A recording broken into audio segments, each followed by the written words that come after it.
সাবিত্রী রান্নাঘরে আপনাদের সবাইকে স্বাগত। আমি আজ একটা রেসিপি করব সয়াবিন আর মসুর ডাল দিয়ে। তার জন্য এক বাটি সয়াবিন নিয়েছি আর মসুর ডালটাও বেটে নিয়েছি। সয়াবিনটাও আমি মিক্সিতে বেটে নেব। নিয়ে আর যা যা উপকরণ লাগবে এখানে নিয়ে নিয়েছি, আমি রান্নার সময় দেখিয়ে দেব। তেল গরম হয়ে গেছে। আমি মসুর ডাল আর সয়াবিন নুন আর হলুদ দিয়ে মেখে বড়াগুলো প্রথমে ভেজে নেব। এখানে আপনারা মটর ডাল, ছোলার ডাল যে কোনো কিছু নিতে পারেন। আমি মসুর ডাল নিয়েছি।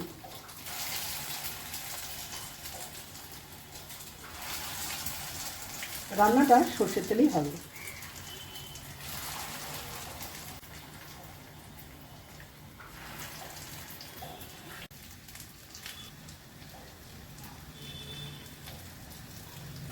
বড়াগুলো ভাজা হয়ে গেছে, এবার আমি তুলে নিচ্ছি।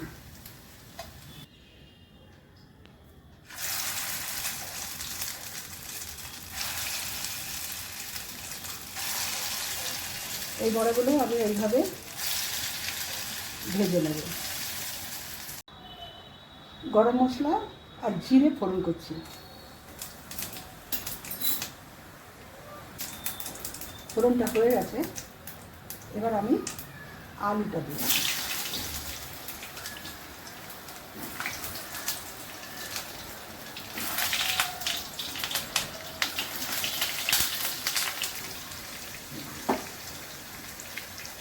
আমি পটল দিচ্ছি কটা, একসঙ্গে ভেজে নেব।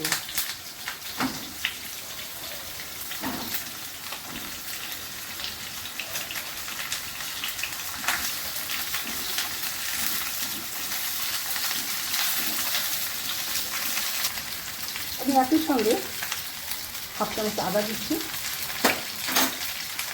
একটা বড় পেঁয়াজ কুচি দিচ্ছি,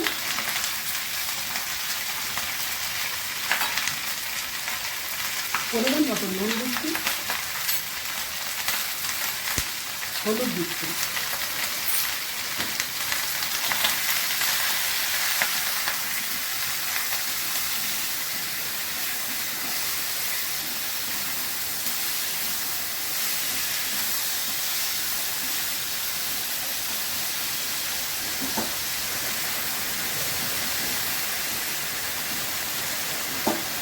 এবার আমি লো হিটে এটা ঢাকা দিয়ে একটু ভেজে নেব।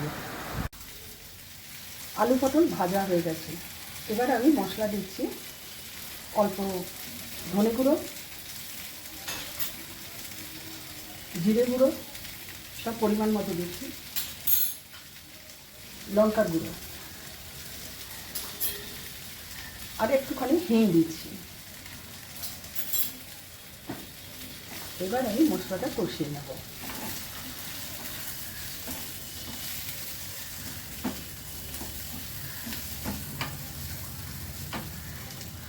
মশলাটা কষানো হয়ে গেছে, এবার আমি জল দিয়ে দিচ্ছি।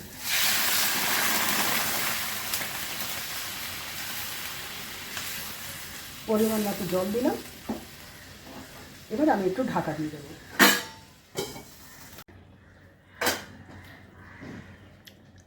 আলু পটল সেদ্ধ হয়ে গেছে, এবার আমি বড়াগুলো দিয়ে দেবো।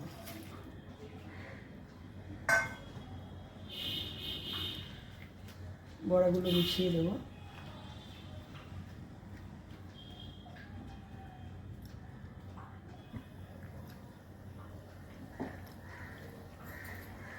অল্প গরম মশলা দিচ্ছি।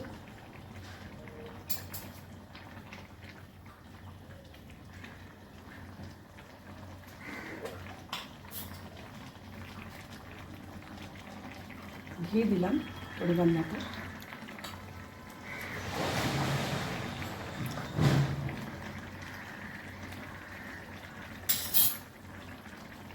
রান্নাটা আমার শেষের দিকে। যদি ভালো লেগে থাকে অবশ্যই সাবস্ক্রাইব করবেন, আমার পাশে থাকবেন, লাইক শেয়ার কমেন্ট করবেন আর আমার ফেসবুক পেজটা ফলো করবেন। আপনারা সুস্থ থাকুন, ভালো থাকুন। আজকের ভিডিও আমি এখানেই শেষ করছি।